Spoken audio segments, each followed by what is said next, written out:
Salam Elechem Bisem Yeshua Hamasyah. Salam damai sejahtera di dalam nama Tuhan Yesus Kristus untuk kita semua. Teman-teman sekalian, di cuplikan di awal kalian melihat bagaimana para murtadin ya, yang masih pakai kopian, pakai jilbab gitu ya. Dan sebenarnya teman-teman sekalian, pasti ada yang berkepanasan ya. Saya terlalu yakin pasti ada yang, oh itu plagiat ya, orang Kristen plagiat terhadap Islam gitu. Padahal jauh sebelum Islam muncul, orang Kristen sudah menggunakan jilbab gitu ya.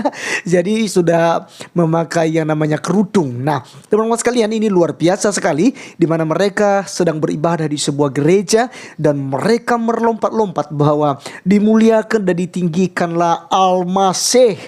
Ya, Al-Masih artinya teman sekalian yang diurapi, Kristus, teman-teman sekalian. Inilah gelar yang diberikan kepada Tuhan Yesus Kristus. Dialah yang terpilih, dialah Mesias yang datang untuk menyelamatkan umat manusia. Nah, teman-teman sekalian, dimuliakanlah dia.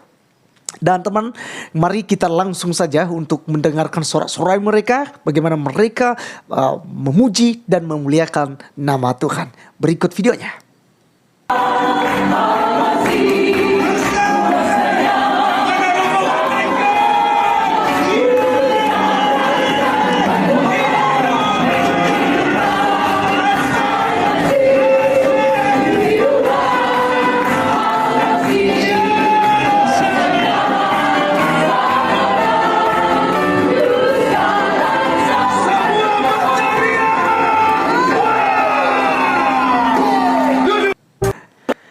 Hore, luar biasa ya, dimuliakanlah Al-Masih. Nah, teman-teman sekalian, beberapa waktu yang lalu saya pernah membahas mengenai perbedaan antara Isa dan Yesus ya.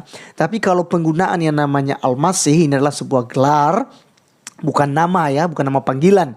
Kalau Yesus Kristus jelas itu adalah nama, dan Isa juga jelas bahwa itu adalah nama. Tapi Al-Masih itu sama dengan Kristos ya, Kristus yang diurapi teman-teman sekalian ya, gelar Mesias. Maka itu tidak jadi masalah. Tapi untuk penggunaan kata Isa itu kita tidak boleh sebagai orang-orang Kristen. Kenapa?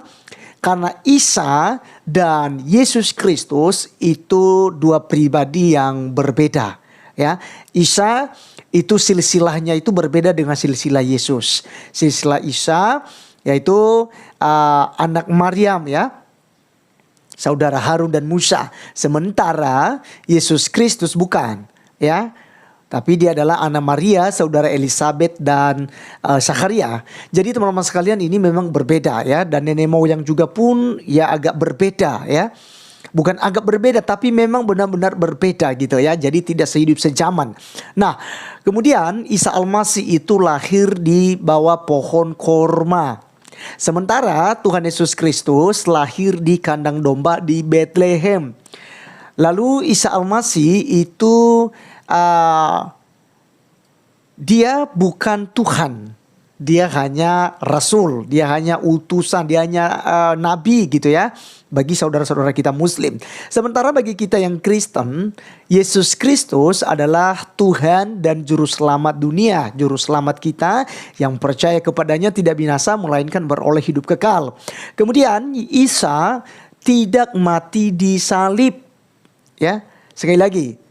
Tidak mati di salib tapi diserupakan ya. Jadi ada yang diserupakan. Jadi Tuhan itu menggantikan wajah seorang murid lalu persis seperti wajah Isa. Lalu Isa diangkat ke sorga atau ke langit ya bagi mereka. Sehingga yang disalib itu bukanlah Isa, tetapi apakah itu Yudas. Ada banyak sekali juga ya perbedaan di antara mereka ya. Ada perdebatan juga di kalangan mereka bahwa itu Yudas Iskariot. Ada juga katakan itu salah satu murid gitu. Ya, itu kaum Hawariun, tidak disebutkan nama ya. Jadi siapapun itu, bagi mereka bahwa Isa itu tidak mati di salib. Nah, Yesus Kristus itu jelas dia mati di salib sesuai dengan nubuatan, sesuai dengan kitab suci.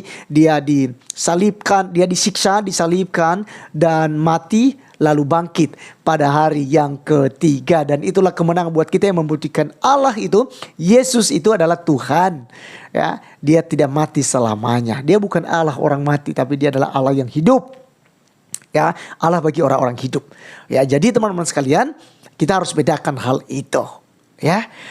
Karena Yesus Kristus adalah Tuhan dan Juru Selamat. Itu sebabnya mereka menyanyi bersorak-sorai. Dan itu sesuai dengan apa yang diajarkan oleh Alkitab kepada kita. Yaitu di dalam Filipi pasal 2, teman-teman sekalian. Ayatnya yang ke-5 sampai ke-11. Firman Tuhan katakan begini. Hendaklah kamu dalam hidupmu bersama menaruh pikiran dan perasaan yang terdapat juga dalam Kristus Yesus. Ada apa itu? Ayat 6. Yang walaupun dalam rupa Allah. Ini Yesus Kristus. Yang walaupun dalam rupa Allah. Ya, setara dengan Allah, ya, sehakikat dengan Allah, tidak menganggap kesejahteraan dengan Allah itu sebagai milik yang harus dipertahankan, melainkan ayat 7-nya telah mengosongkan dirinya sendiri dan mengambil rupa seorang hamba dan menjadi sama dengan manusia.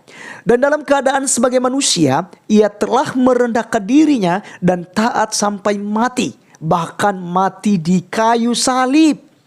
Itulah sebabnya Allah sangat meninggikan dia dan mengaruniakan kepadanya nama di atas segala nama.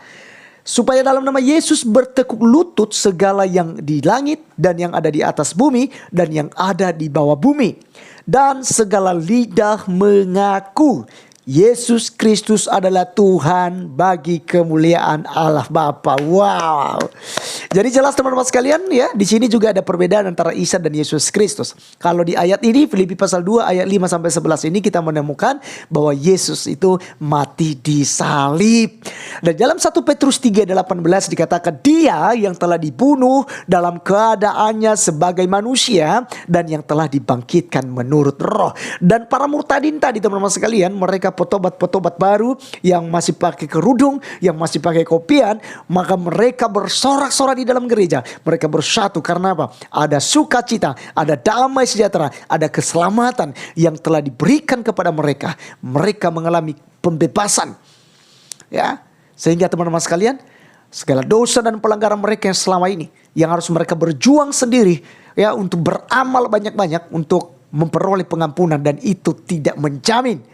Tapi Yesus Kristus menjamin segala sesuatunya. Sebab barang siapa yang percaya kepadanya tidak binasa, melainkan beroleh hidup kekal. Dan jaminan keselamatan yang diberikan oleh Tuhan Yesus itu bukan ungkapan para rasul, bukan ungkapan murid-murid Yesus teman-teman sekalian, bukan ungkapan para pendeta, tapi Yesus sendiri yang berkata di dalam Injil Yohanes pasal 14 ayat 6, akulah jalan, kebenaran dan hidup.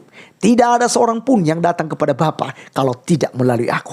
Tiada rasul, tiada nabi, tiada raja-raja yang berani berkata demikian. Cuman Yesus Kristus yang membuktikan bahwa dialah Allah yang berhak memberikan hidup yang kekal itu. Terima kasih teman-teman sekalian. Sekian video kali ini. Sampai ketemu di video berikutnya. Tuhan Yesus memberkati. Salam.